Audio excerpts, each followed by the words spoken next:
Hello student, good afternoon. ये मेरी 7वां lecture है of the same chapter, molecular basis of inheritance. Today we discuss about the process of transcription in prokaryotes and eukaryotes. So first we start the process of transcription in prokaryotes. देखिए prokaryotes का मतलब है जिनमें nuclear membrane is not surround the nucleic acid, जिसमें आपके bacteria आता है, mycoplasma आता है। अब यहाँ देखिए कि ये जो प्रोसेस है प्रोकैरियोट्स के अंदर, सबसे पहली बात तो सेल के साइटोप्लाज्म में होती है। जो प्रोकैरियोटिक सेल है उसके साइटोप्लाज्म में ये पूरी प्रोसेस यहाँ पर होती है। और इसके लिए यहाँ पर एक DNA dependent RNA polymerase enzyme की जरूरत होती है, नीड ऑफ दिस एंजाइम। और ये एंजाइम यहाँ पर all the 3 types of RNA, messenger RNA, transfer RNA, ribosomal RNA का ट्रांसक्रिप्शन करता है इन प्रोकैरियोटिक सेल। एक प्रोकैरियोटिक सेल में इन तीनों आरएनए के बनाने के लिए यहाँ पर there is the need of one RNA polymerase enzyme. सबसे पहले प्रोसेस हो गया इनिशिएशन। देखिए यहां पर ये आपका स्ट्रैंड है, ये आपका टेम्पलेट है 3 प्राइम टू 5 प्राइम और 5 prime to 3 prime is the coding. ये कोडिंग है, ये आपका टेम्पलेट है। अब इस जो upstream of the coding strand यहाँ पे प्रमोटर प्रेजेंट है और इसकी डाउनस्ट्रीम 3 प्राइम पर ये टर्मिनेटर प्रेजेंट है, यहाँ पर ये प्रमोटर है। अब क्या होता है इसमें इनिशिएशन में सेल के साइटोप्लाज्म में एक सिग्मा फैक्टर होता है और that sigma factor find out the initiation point in the promoter. वो प्रमोटर में इनिशिएशन पॉइंट को ढूंढता है और ये जो सिग्मा फैक्टर है ये आरएनए पॉलीमरेज को वो रिकॉग्निशन साइट ढूंढने में हेल्प करता है। यानी कि जो आपका सिग्मा फैक्टर है वो प्रमोटर के अंदर जाकर के वहां इनिशिएटिंग साइट को ढूंढता है और वहां पर आरएनए पॉलीमरेज अटैच हो जाता है। इसके बाद इलोंगेशन, जब आरएनए पॉलीमरेज यहाँ अटैच हो जाता है at the site of initiation promoter, तब यहां से ये आरएनए का जो इलोंगेशन है, सिंथेसिस शुरू हो जाता है in the presence of energy and magnesium ion. Energy और मैग्नीशियम आयन इसके इलोंगेशन के लिए जरूरी होती है और ये आरएनए पॉलीमरेज फिर यहां से बढ़ता चला जाता है। और फाइनली थर्ड पॉइंट है टर्मिनेटर।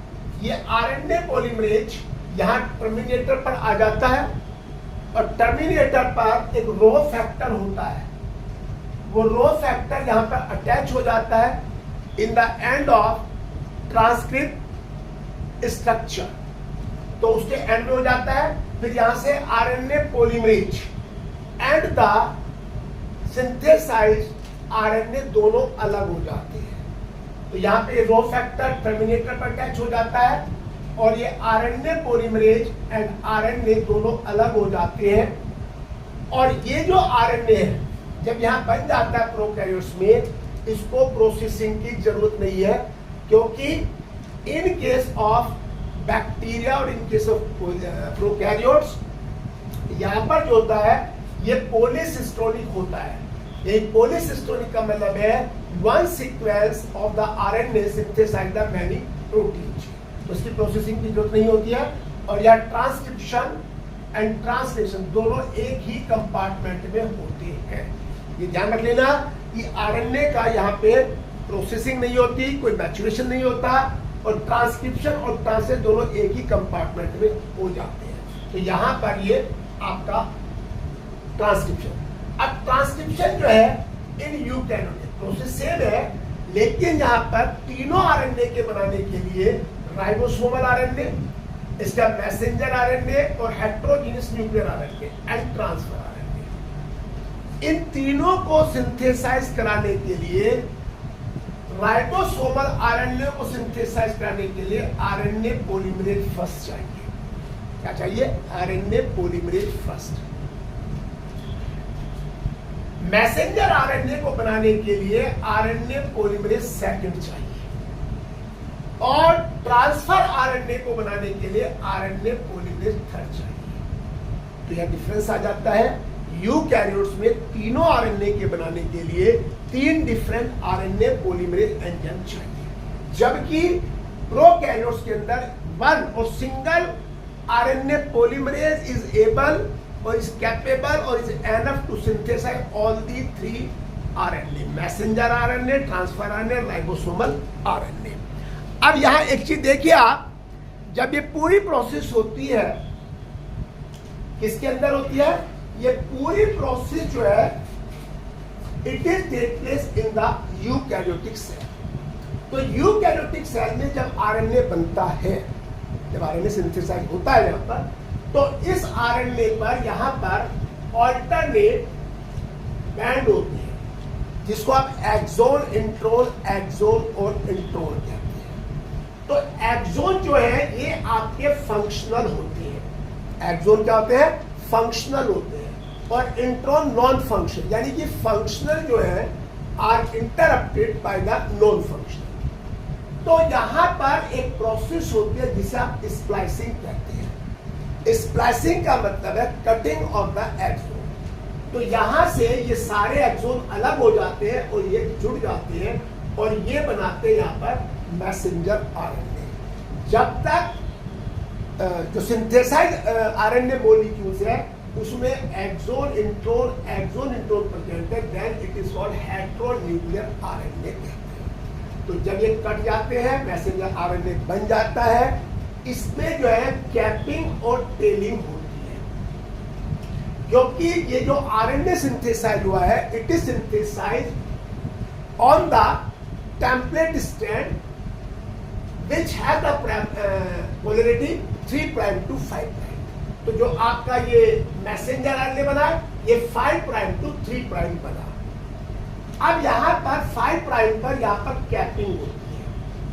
कैपिंग में यहां पर मिथाइल ग्वानोसिन ट्राइफॉस्फेट अटैच हो जाता है। जब ये अटैच हो जाए मिथाइल ग्वानोसिन ट्राइफॉस्फेट, तब यहां पे कोई भी न्यूक्लियोटाइड और कोई भी नाइट्रोजन बेस ऐड नहीं हो। ऐसे ही 3' पर यहां पर टेलिंग होती है और इस टेलिंग में 200 से 300 एडिनाइलेटेड रेजिड्यू अटैच हो जाते हैं। इस तरीके से हमारा ये मैसेंजर आरएनए बन जाता है। समझिए यहां पर ये मैसेंजर आरएनए प्रोड्यूस हो गया। इसके बाद नेक्स्ट है जेनेटिक कोड। देखिए जेनेटिक कोड क्या है? जेनेटिक कोड यानी जो मैसेंजर आरएनए बना सिर्फ कोडोन है और जो उसका सीक्वेंस है इट इज गिवन और it is taken from the template strand. तो यहां पर इसमें जो सीक्वेंस होती है, sequence of nucleotide on messenger RNA and sequence of amino acid in polypeptide chain. ये जो मैसेंजर आरएनए पर न्यूक्लियोटाइड है उनकी सीक्वेंस और जो अमीनो एसिड की सीक्वेंस पॉलीपेप्टाइड में वो बिल्कुल आपस में एक रिलेशन होता है, एक क्लोज रिलेशन होता है। जो सीक्वेंस न्यूक्लियोटाइड की मैसेंजर आरएनए पर होगी वही सेम सीक्वेंस और उसी तरह का अमीनो एसिड पॉलीपेप्टाइड चेन में मिलेगा। तो इसमें जॉर्ज कैमू एक साइंटिस्ट हुए, फिजिसिस्ट थे, फिजिक्स का काम करते थे। तो इन्होंने यहाँ पर जेनेटिक कोड के लिए 20 अमीनो एसिड्स के लिए जेनेटिक कोड बनाया। इन्होंने सबसे पहले 1 बेस, एक बेस है क्योंकि हमारे पास 4 बेस है, एडेनिन है, ग्वानिन है, साइटोसिन है, यूरेसिन है, क्योंकि यूरेसिन है क्योंकि सिंथेसिस जो है वो प्रोटीन का मैसेंजर आरएनए में करना है। तो 1 बेस कोड किया एक अमीनो एसिड्स के लिए, तो ये जो चारों बेस थे 4 अमीनो एसिड्स के लिए कोड कर पाए, बाकी 16 के लिए कोडिंग नहीं हो पाई। फिर उन्होंने 2 बेस कोड लिया, तो इसके लिए जो कोड हुआ 16 अमीनो एसिड्स के लिए, ओनली 16 अमीनो एसिड्स के लिए ये पूरा काम चला, लेकिन फिर भी हमारे 4 अमीनो एसिड बच गए, समझिए। डायहाइड्रोकोस तो 16 अमीनो एसिड, लेकिन फिर 3 बेस कोडोन यानी एक ग्रुप ऑफ 3 नाइट्रोजनस बेस लिया, एक ग्रुप ऑफ 3 नाइट्रोजन, जैसे ये है AUG है, तो ये एक कोड है और it code for the methionine, ये मिथियोनिन को कोड करता है। GUG ये भी एक ग्रुप ऑफ कोडोन है जो वैलिन को कोड करता है। तो यानी कि ये group of 3 nitrogenous base code for 1 amino acids. तो इसके जब ये 3 बेस कोड दे रहे हैं तो 64 अमीनो एसिड्स के लिए हमारे कोड हो गए, 464 अमीनो एसिड्स। अब 1960 में इन जेनेटिक कोड के बारे में 3 साइंटिस्टों ने कोड बताया। सबसे पहले हरगोबिंद खुराना, उन्होंने एक केमिकल मेथड डेवलप किया for the synthesis of RNA molecule. यानी हरगोबिंद खुराना ने एक मेथड डेवलप किया जिसे केमिकल मेथड कहते हैं, उसको उसके बेस पर उन्होंने सिंथेसिस ऑफ RNA किया। अब मार्शल आया, इन्होंने सेल फ्री सिस्टम को यूज किया for the protein synthesis, cell free system for protein synthesis, जो ये बताता है कि जो कोड है उनकी क्या रहस्य है, उनको उसने बताया। डेसिफरिंग सर्वो ने बताया कि यहां पर पॉलीन्यूक्लियोटाइड फॉस्फोराइलेज ये एंजाइम, ये पॉलीन्यूक्लियोटाइड फॉस्फोराइलेज एंजाइम भी पॉलीमराइजिंग ऑफ RNA में काम आता है। ये जो RNA बनता है उसके बनने में पॉलीन्यूक्लियोटाइड फॉस्फोराइलेज आता है, जो कि सेवरो ओप्पो ने बताया, मार्शल ने free cell free system of protein synthesis बताया, हरगोबिंद खुराना ने एक केमिकल मेथड यूज किया for the synthesis of RNA molecules. तो this is the genetic code. अब जेनेटिक कोड की कुछ फीचर्स देखिए, यहां पर हमारे 64 कोडोन बने, 64 कोडोन यहां पर बने। अब इन 64 कोडोन में से 61 code for the amino acid, ये इतने अमीनो एसिड को कोड करते हैं।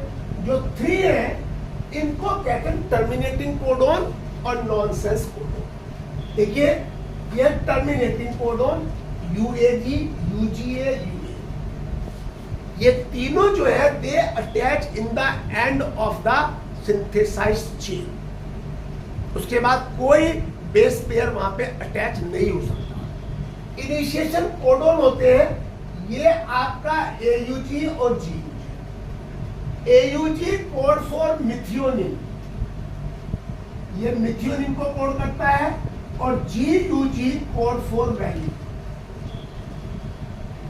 तो ये मिथियोनिन एक डबल फंक्शन करते हैं, ये कोड का काम भी करता है और एक अमीनो एसिड्स को कोड भी देता है, एक अमीनो एसिड को नाम भी देता है।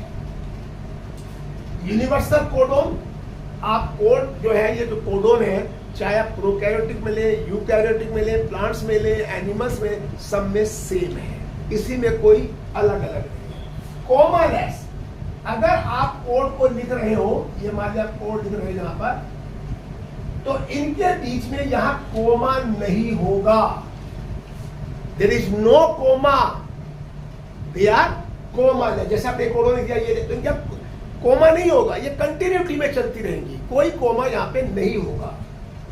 डीजेनेसी ऑफ द कोडोन, अब देखिए जैसे यहां पर मिथियोनिन के लिए कोडोन है AUG, ऐसे ट्रिप्टोफैन के लिए भी एक कोडोन है। तो ये दोनों जो है amino acids R code by single code, लेकिन यहां पर ग्लाइसिन के लिए मोर देन 1 है, ग्लाइसिन के लिए मोर देन 1 है, GGU है, GGC है, GGA और GGG।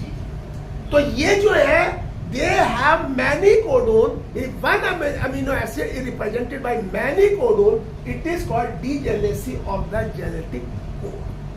So this is about this topic today. हमने यहाँ पर आपको प्रोसेस ट्रांसक्रिप्शन पढ़ाया और जेनेटिक कोड पढ़ाया, बाकी आपको नेक्स्ट वीडियो बताएंगे। आप इस वीडियो को देखिए, लाइक करिए, शेयर करिए, और इसमें जो है सब्सक्रिप्शन भी करिए, इसको सब्सक्राइब भी करिए। Thank you.